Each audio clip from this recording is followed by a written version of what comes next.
O que eu tenho para mostrar para vocês aqui hoje é um assunto muito interessante que tem captado o meu interesse nos últimos anos, né? Eu tenho trabalhado na área de mercúrio há uns 17 anos com o professor Antônio Barbosa, do Departamento de Química, foi quem primeiro me convidou para isso, e nós começamos a investigar alguns aspectos relacionados, digamos assim, à presença do mercúrio no peixe, porque o meu principal interesse, sendo do Departamento de Nutrição, seria então ver as questões relacionadas à contaminação do mercúrio através da cadeia alimentar, né? E para isso nós fomos atraídos pela movimentação do garimpo que houve na década de 70, né?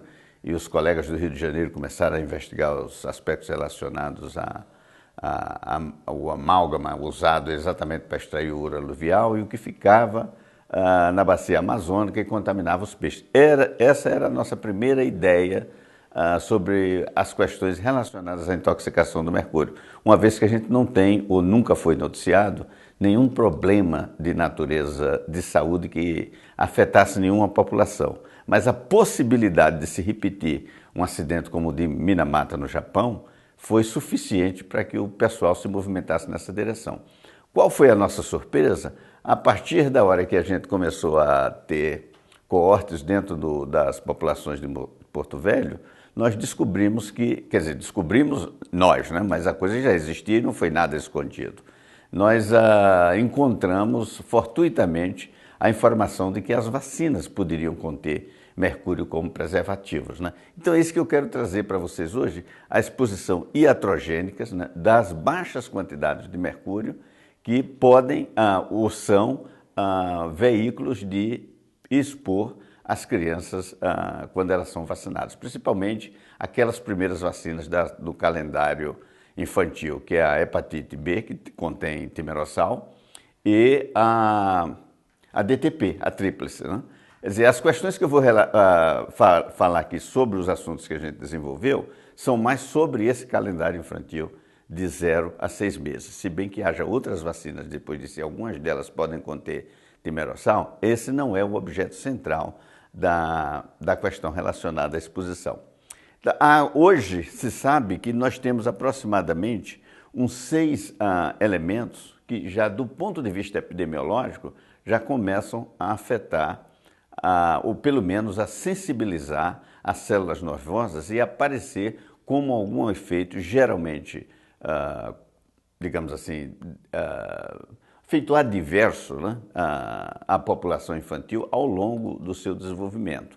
As sequelas podem ser simples ou podem ser complicadas, dependendo do nível de exposição, claro, né? Mas eu bloqueei esses aqui, era só para chamar a atenção de vocês, né? Que tem o chumbo, cádmio, manganês e arsênico, além do alumínio e do mercúrio, que são os principais. Eu deixei em evidência o alumínio e o mercúrio, porque o mercúrio é parte da molécula de etilmercúrio, que faz parte do composto timerossal, que é usado para preservar as vacinas. Enquanto que o alumínio, na forma de hidróxido ou carbonato de alumínio, não me lembro bem quais são as formas que são usadas nas vacinas, mas eles entram nas vacinas em bem maiores quantidades como adjuvantes, isso é, aquelas substâncias que você põe para potenciar a imunologia das vacinas, para que ela possa se estabelecer numa reação imunogênica bem mais rápido, com mais eficiência, né? No momento, hoje ou agora, né, a gente só vai tratar do mercúrio. Então, o momento mais importante dessas ações do mercúrio em baixa dose, em altas doses, ele pode ser sempre uma questão toxicológica para adultos, para crianças, para qualquer pessoa que tenha contato com mercúrio. Contudo, nas baixas doses e nessa forma orgânica, o que a gente está preocupado é com os fetos, né?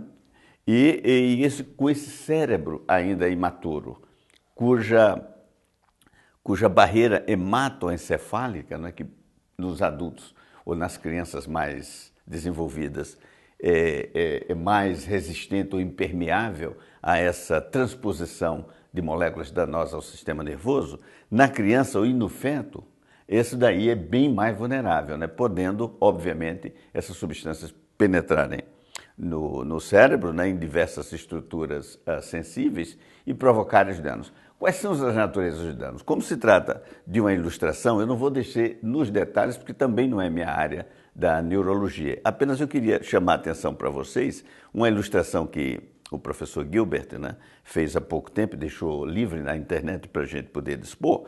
Um neurônio normal, né, seria mais ou menos essa estrutura ilustrada aqui, enquanto que você teria vários aspectos da neuropatologia de qualquer um dessas substâncias que podem afetar o sistema nervoso, né? Você pode ter uma neuropatia gravíssima, né, onde você interrompe toda a espécie de transmissão neuronal, como você pode ter outras não tão, digamos assim, comprometedoras de funções locomotoras, mas podem ter outras ações no comportamento do indivíduo. Quociente de inteligência, tudo isso depende dos neurotransmissores, né? O tics que as pessoas têm, né? Essa questão também do comportamento social, problemas de fala, auditivo, tudo isso está acoplado à funcionalidade desses neurotransmissores. Qualquer interrupção, seja na mielina, no axônio, na sinapse, em qualquer dessas estruturas, você obviamente vai ter consequências graves, né? Essa daqui é a figura mais ilustrativa dos acidentes de natureza ambiental que destacou a questão do mercúrio no mundo. Foi então diagnosticada como a doença de Minamata no Japão, porque se deu em função do consumo de peixe com quantidades excessivas de metilmercúrio jogado por uma fábrica de sodoclora, de soda cáustica, né, na Baía de Minamata. As pessoas apareceram com sintomas neurológicos importantes, né? E essa daqui é, obviamente, a mãe, quer dizer, a mulher que consumiu o peixe, ela não foi afetada, mas a sua filha, que é o símbolo de toda a tragédia de Minamata, é essa fotografia tirada pelo Eugene Smith em 1973, né? Essa moça aqui já tem, eu acho que cerca de 20 anos, que foi logo depois do esforço de guerra do Japão, e é a coisa mais drástica e de um impacto fantástico sobre a questão da ambiental do mercúrio, né? Óbvio que em baixas quantidades a gente não teria esse tipo de problema. Mas não foi esse só o problema que o mercúrio causou. A essa altura dos acontecimentos, né, desde a década de 30, vários compostos de mercúrio haviam sido sintetizados e usados. Então o metiolate que a gente usa e que foi importantíssimo antes da penicilina, porque ele era digamos assim, o antisséptico de escolha, que você podia usar para ferimentos superficiais e até os ferimentos mais profundos das vítimas da Primeira Guerra Mundial ou da Segunda, não me lembro bem, né? Mas você tinha que se valer do timerossal, porque você não tinha muitos medicamentos, você não tinha penicilina, né? Mas vem aí outro problema. Outros derivados do etilmercúrio, do metilmercúrio e do fenoxietilmercúrio foram desenvolvidos em formulações que eram aplicados na superfície dos grãos, trigo, milho, arroz, etc., que era usado para plantar, não para consumir. E esses grãos geralmente eram pintados de vermelho. Aqui no chão, se houver a resolução na câmara, esses grãos aqui, que parecem sujeira, no chão aqui, esses daqui são grãos com a coloração diferente da sua coloração original, né? Como isso era produzido nos países de língua inglesa, ou norueguês, ou alemão, e espalhado pelo mundo, né? Quer dizer, isso aqui era uma forma de você marcar o grão. Isso aqui não é para consumo. Contudo, as populações pobres do Iraque, da Guatemala, né? E às vezes acidentalmente em populações ricas da Europa e dos Estados Unidos, aconteceram acidentes também das pessoas ou ingerirem diretamente esses grãos que continham etilmercúrio ou depois de alimentar os animais também acidentalmente, porque não era para alimentação animal, consumirem os animais e virem a sucumbir do excesso de etilmercúrio, ou dos mercuriais orgânicos de uma forma mais geral, mas o que eu quero abordar aqui é que o etilmercúrio estava dentro desse desastre, né? Houve então o chamado desastre do Iraque, que é conhecido na literatura de toxicologia médica muito importante, né? Aqui a fotografia apenas também é do mesmo Gilbert, né, que a gente viu no slide anterior. A gente viu aqui apenas uma fotografia emblemática, né, de quem seria mais afetado.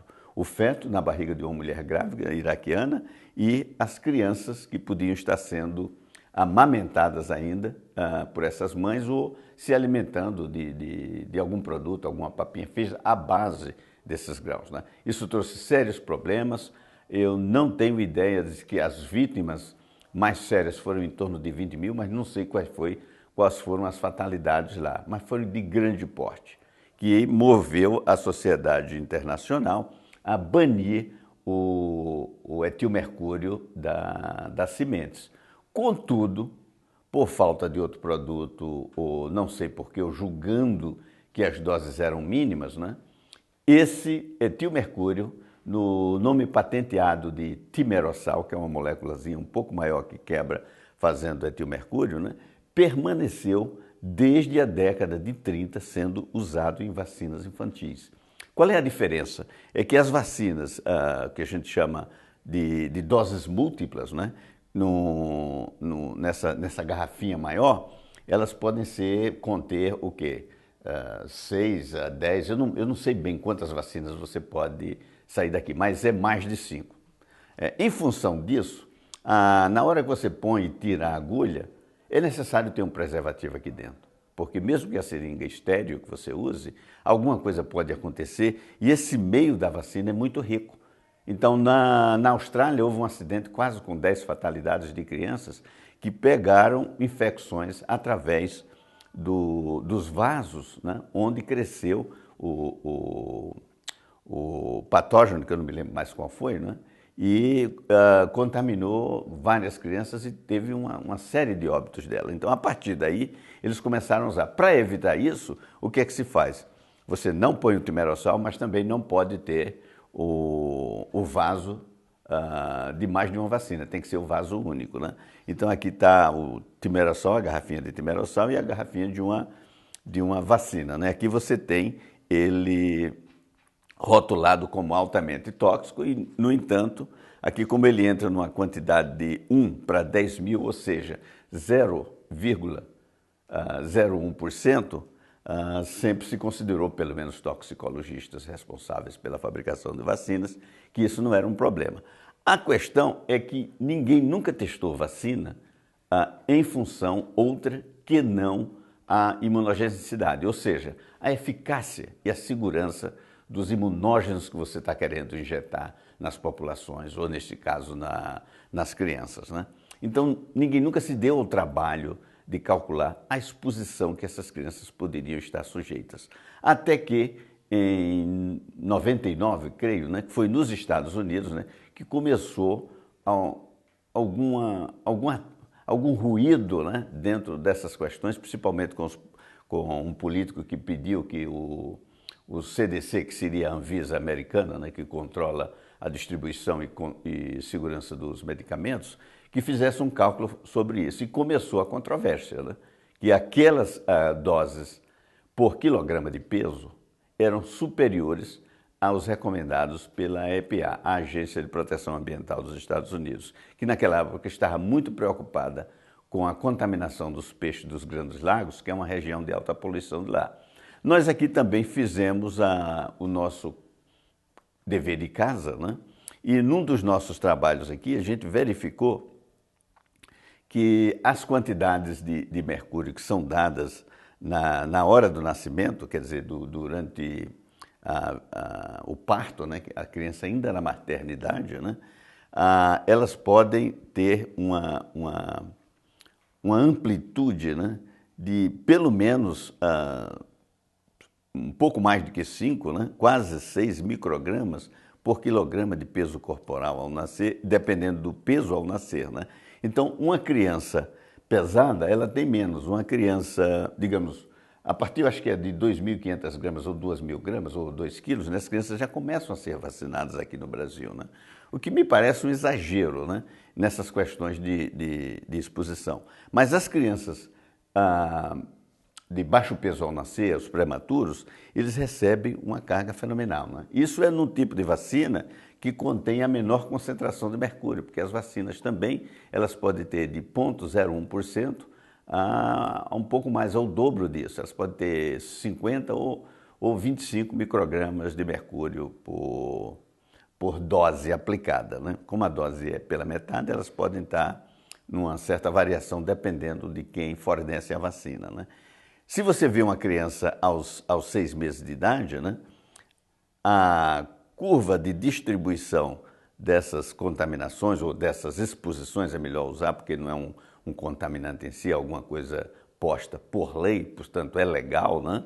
Mas é uma exposição, não obstante, com riscos de toxicologia.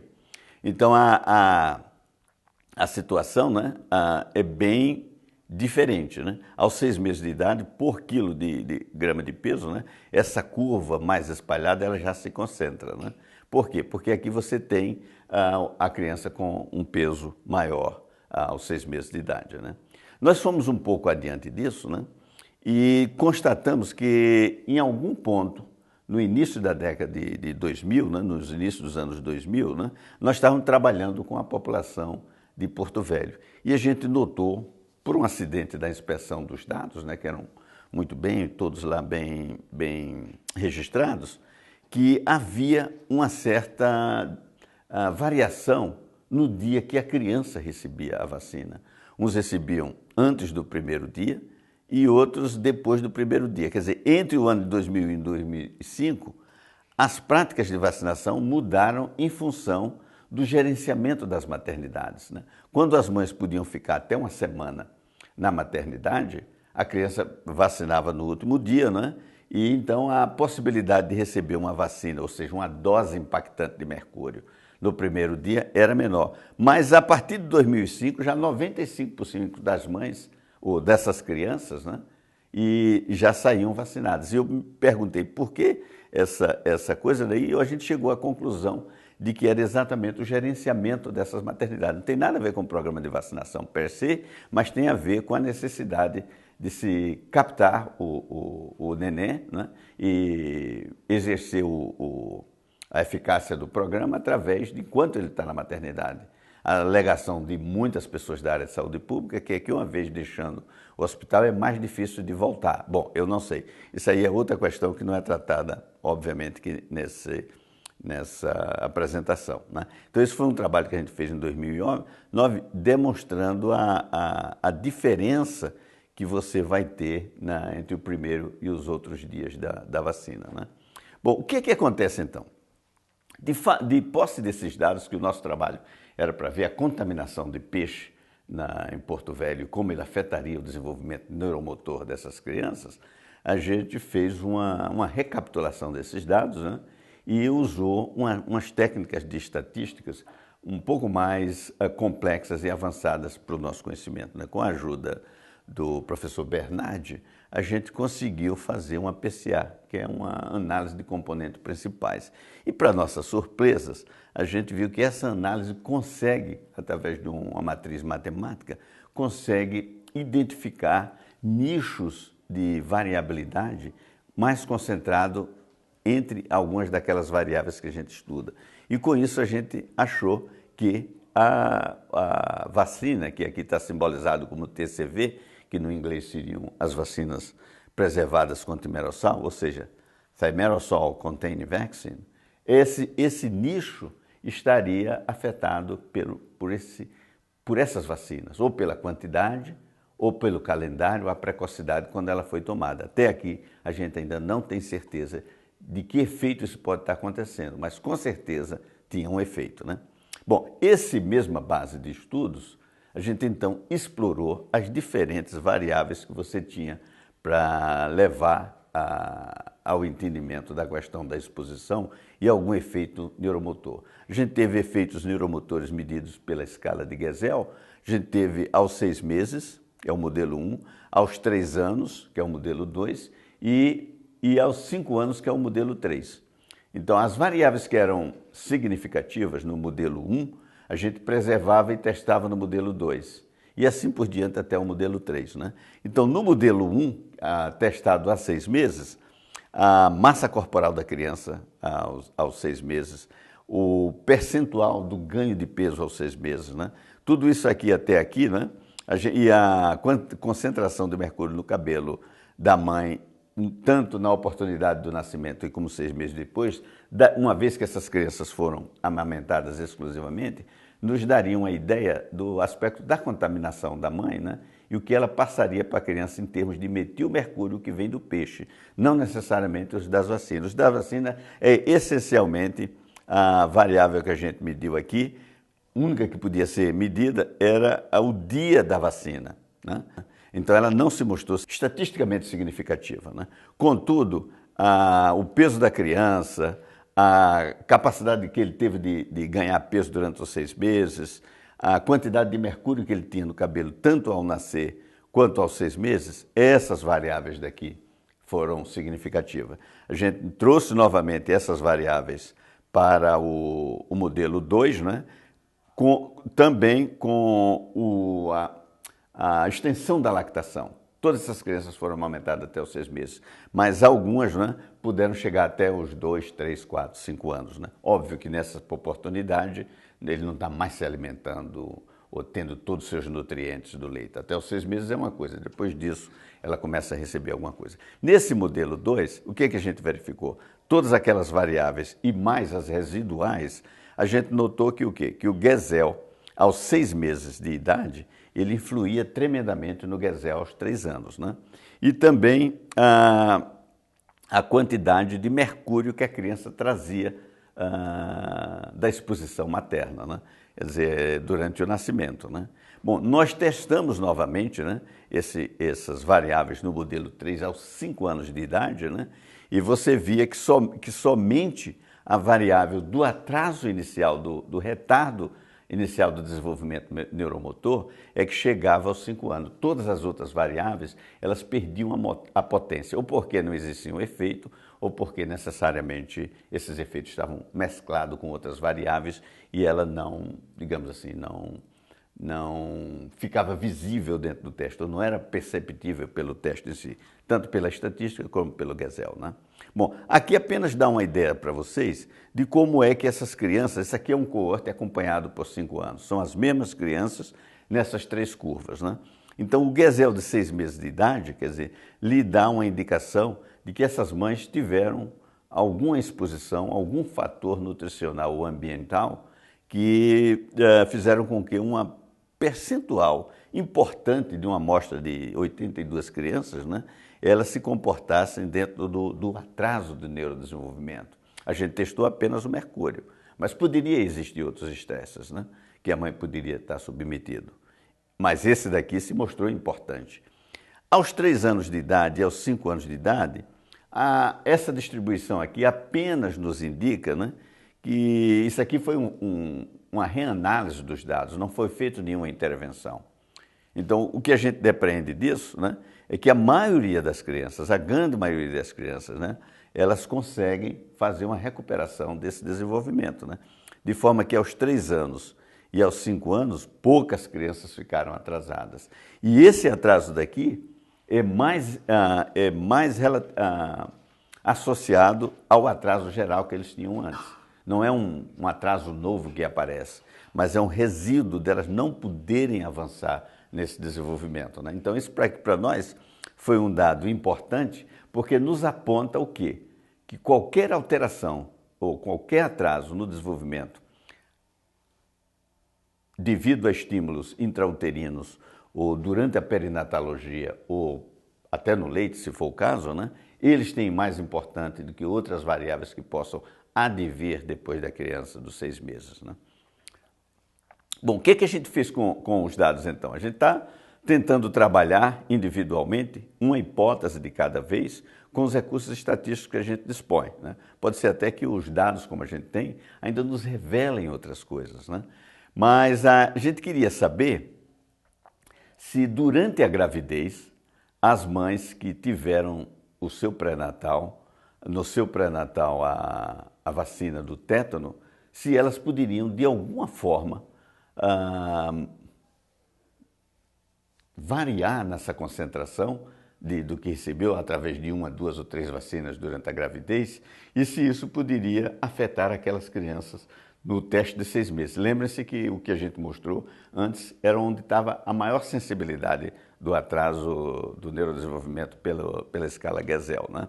Então a gente mediu, analisou e viu que, do ponto de vista estatística, né, se você considerar as médias, qualquer pessoa que tenha um mínimo de conhecimento, não precisa nem pôr aqui que não foi estatisticamente significativo, porque você já vê que a variabilidade de um está contida dentro da outra, então não seria diferente. Porém, do ponto de vista clínico, do ponto de vista neurológico, eu acho que é importante a gente considerar essa informação daqui. A dispersão dessa variabilidade e um ligeiro declínio na mediana desses valores. Então, estas crianças cujas mães, né, tiveram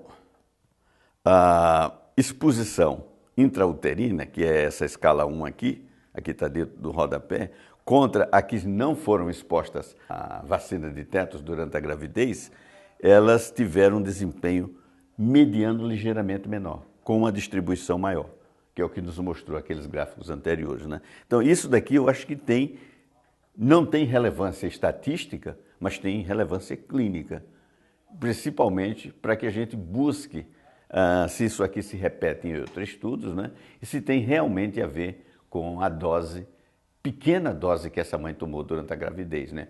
Se lembra que essas mães são do Porto Velho, e isso aqui poderia ser um aditivo ao metilmercúrio que muitas delas consomem nas suas dietas habituais, né? Porque dependem de peixe também, né?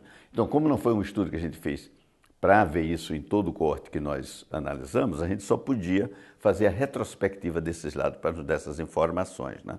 Bom, para a educação geral nossa, né, a gente ainda está no processo. Quer dizer, aqui em 2010, a gente começou a mexer com essa história em 2008. Quer dizer, em 2010, a gente ainda quer aprender o que é que está acontecendo com as vacinas, né? Que tipo de vacinas são dadas, né? E qual é a concentração que a gente tem de mercúrio nisso. Então, por aqui você pode ver, né?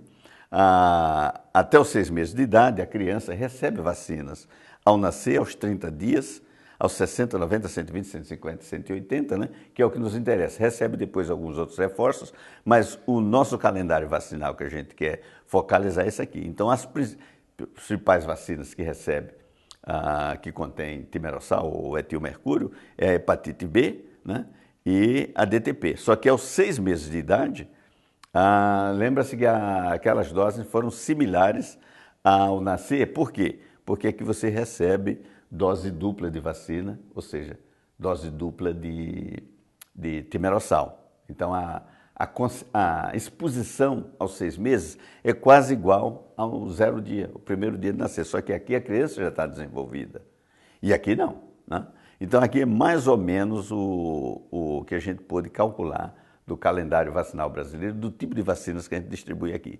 Quando nós estávamos fazendo esse cálculo, foi que novamente nós fomos surpresos, quer dizer, nós, porque nós não somos da área de farmacologia, não somos vacinologistas, então a gente não sabia que também essas vacinas levam uma enorme quantidade, essa mesma concentração, a dose do metal a concentração do metal, a massa do metal por dose de vacina. Então, ao nascer, né, a criança recebe 250 microgramas de alumínio, que é o quê? É 20 vezes mais? 20 vezes mais do que recebe de mercúrio. Só que o alumínio a gente acha que não é tão pernicioso quanto o mercúrio. Mas nenhum estudo existe desses dois componentes neurotóxicos, né, do que eles podem ou não podem fazer no cérebro infantil. O fato é que isso aqui fica somente como emblemático para que as pessoas estudem, né? Quem estuda principalmente toxicologia molecular, né, que olhe a essa combinação de neurotóxico numa única dose, que é muito alta, né? Bom, para vocês terem uma ideia, né, o que mais se estuda dentro da toxicologia de mercúrio é o metilmercúrio, né? Porém, quando os toxicologistas, né, resolvem fazer o estudo minucioso dos organomercuriais, é como a gente chama os dois formas alquiladas do monoalquil mercúrio, que é o metil e o etil, né? Todos os dois têm, basicamente, os mesmos mecanismos de alcance das células hepáticas ou das células neuronais, né? Sendo que se considera que o etilmercúrio é menos tóxico do que o etilmercúrio, mas menos numa escala que a gente não sabe qual é o dano. Ser mais ou menos, quando você deixa uma pessoa com desenvolvimentos motores comprometidos ou sensoriais, é uma questão relativa que a gente não pode levar para a clínica, né? Mas só para vocês verem aqui que eles dividem ou compartilham os mesmos mecanismos básicos de transposição da barreira hematocefálica, né? E do alcance dos astrócitos das células neuronais, né? Bom, preocupado então com essa questão básica de entender o que é que existe na literatura para a gente alcançar o entendimento da toxicologia do etilmercúrio, né? Com o metilmercúrio, que os toxicologistas pelo menos já conhecem ad nauseam, né? Então, eu fiz uma visão científica, né? Do que existia publicado sobre os trabalhos in vitro e os trabalhos in vitro. Basicamente trabalhos experimentais. Isso aqui não são trabalhos humanos, mas é como você usa os modelos para você vir a entender basicamente que tipo de reação se dá. E nesse estudo daqui, eu considerei única e exclusivamente as doses de mercúrio que eram compatíveis com a neurotoxicidade do mercúrio em si, né? Aliás, as doses de etilmercúrio em vacinas, né? E relevantes para a concentração que elas aparecem nas vacinas, né? Então, o resultado realmente é surpreendente. Nessas baixas concentrações, como são usadas em vacina, se você as aplica em culturas de células ou em animais, você tem sérios problemas toxicológicos que são comparáveis ao que já existia da literatura do mercúrio, né? Bom, podemos usar algum marcador biológico como a gente usa para o metilmercúrio? Obviamente que eu não discerni sobre todos os aspectos de como a gente estuda a exposição ao metilmercúrio em peixe, mas um dos tecidos não invasivos mais utilizados que tem é o cabelo. O cabelo, por causa da matriz proteica e da cisteína, ele consegue segurar bastante mercúrio por mais tempo do que, digamos, o sangue, né, ou outro tipo de tecido. Então é praticamente bastante, é quase que o marcador universal que todo mundo usa. Pode não ser o melhor, mas não é invasivo e por isso que é popular. O etilmercúrio teria também a mesma capacidade de se instalar nesses tecidos e servir como marcador para futuros estudos? Essa foi uma pergunta que a gente fez, né? E pudemos responder com a ajuda de cientistas lá da Eslovênia, a professora Milena Horváth, que fez as análises, né? E aqui a professora Vera Bezerra, que ajudou força de expressão, ela foi essencial na coleta dessas crianças até 1 ano de idade, né? Que onde a gente fez a coleta do cabelinho, né? E tentamos fazer então a análise do metilmercúrio, do etilmercúrio e do mercúrio total, ou seja, a especiação. E com isso saber de onde veio aquele mercúrio que está no cabelo. Veio de peixe? Veio de vacinas? A gente pode saber. Bom, de peixe através da mãe, porque a criança, quando está mamando, não está comendo peixe, a não ser que fosse no Amazonas, alguma sopinha, alguma coisa, né? E o que a gente encontrou é que não havia uma correlação explícita com os dias de lactação, não havia, porém havia com a quantidade do mercúrio na vacina, ou seja, a quantidade de vacinas recebidas, né, com a quantidade no cabelo. Essa relação, embora apareça ter uma tendência, né, ela não foi significativa. Contudo, essa daqui foi significativa e foi a mais interessante. Isso daqui apenas retrata o tempo depois da vacinação. Quer dizer, a última vacina que você dá e o tempo e quando você coleta o cabelo, né? Isso aqui calculado em dias, né, significou uma relação estatística inversa, né? À medida que o tempo passa, o cabelo cresce e aquela matriz se dilui, mas você ainda é capaz de encontrar alguma coisa a 200 e poucos dias, são 7 vezes 3, 21, quase 7 meses depois, você ainda encontra etilmercúrio no cabelo. Isso é interessante porque futuros estudos, né, pode ser usado como um marcador do etilmercúrio dessas vacinas, né? Bom, nós ainda temos estudos lá no Rio Madeira, né? Esse foi o nosso último estudo tentando ver se a gente... É um estudo longitudinal com quase 1.000 crianças, tanto descendentes de pescadores que foram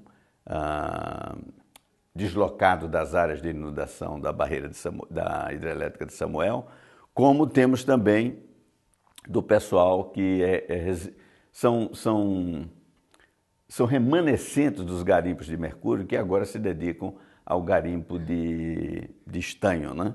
Então, essas duas populações, a gente tentou estudar a contaminação pelo mercúrio e também algumas coisas relacionadas com a vacina. Bom, nesse estudo longitudinal a gente não teve muitas coisas interessantes para apresentar. Contudo, quando você combina as crianças de 6 meses de idade, né, entre aquelas da população de mais de 1.000 crianças, né, e com essas daqui de Porto Velho, daquele estudo que a gente apresentou no início, os resultados são realmente bastante interessantes, né? Então, essas daqui são, vou ver se eu acompanho aqui para eu não me perder nas siglas. Esse pontinho de X daqui é de Porto Velho. São as pessoas que comem, têm as menores concentrações de cabelo. Aliás, desculpe, intermediária concentrações de mercúrio no cabelo, ou seja, de exposição. As pessoas que foram deslocadas da barreira de Samuel, que é o que a gente chama de ribeirinhos, né? Elas têm as maiores concentrações de mercúrio no cabelo. Aquelas pessoas que são imigrantes de outra área, possivelmente nordestinos como eu também, né, que o consumo de peixe não é tão apreciado quanto é o consumo de carnes e etc., principalmente carne seca, que é o que eu mais gosto, né? A concentração, embora eles também consumam bastante peixe, né, a concentração de mercúrio no cabelo indica que eles consomem menos peixe do que os outros. Isso aqui é mercúrio total, que se traduz como exposição ao metilmercúrio de peixe, né? Então, fixe aqui um pouquinho, né, para a gente depois ver como essa exposição materna ela se traduz no desenvolvimento neuromotor dessas crianças, né? Então, a gente tem baixo consumo dos mineradores de estanho, intermediário da população de Porto Velho e alto da população ribeirinha, né? Desenvolvimento na escala de Gesell é exatamente o inverso do que a gente viu, né? Onde é que a gente tem mais atrasos de neurodesenvolvimento? Não é em quem comeu mais peixe, mas é em quem tomou mais vacinas e ficou exposto a mais timerossal, que é a população de Porto Velho, cujo calendário é seguido estritamente, então numa zona urbana, e o programa de vacinação é mais eficiente nessas áreas. Nas áreas rurais, que são esses dois, né, a distribuição da escala de Gesell, né, ficou também surpreendentemente diferente. As pessoas que são submetidas a metilmercúrio, ou seja, que comem peixe, elas tiveram o melhor desempenho populacional do que o que comeu menos peixe, ou menos mercúrio no cabelo, né? Isso a gente traduziu não necessariamente em função das diferenças de consumo de peixe, aliás, de exposição ao mercúrio. Mas essas populações daqui têm um aleitamento infantil muito acentuado, quer dizer, eles vão para mais de 2 anos, a maioria deles, acho que pelos dados que a gente tem, perto de 1 ano de idade, a maioria está amamantando. Esses daqui intermediário, né? E esses daqui são populações urbanas até 6 meses, mas necessariamente não ia competir com a população rural. Então a gente ainda tem muita coisa para investigar, né? Em função da exposição desses fatores, né? Quando você novamente pega aqueles dados e distribui num box plot, né, você vê que aqui está o dado de Porto Velho, né, que é onde tem mais atraso de desenvolvimento, né? As medianas, elas são bem próximas, né? Mas essa dispersão faz com que isso aqui seja estatisticamente significativo das outras duas populações. Quer dizer, comeu mais peixe, teve melhor desenvolvimento, ou foi mais amamentado por mais tempo. Não sei qual dos dois seria, né? Mas algum fator nutricional está agindo aqui, porque essas pessoas daqui não tem aliás, aqui essas pessoas da zona rural não têm um ambiente mais salutar do que a zona urbana, e serviços médicos e etc., né? Então, aqui é o resultado da análise estatística para mostrar que as vacinas, o etilmercúrio nas vacinas preservadas contra o merossal teve uma expressão significativa, importante nessa análise, né? Muito obrigado.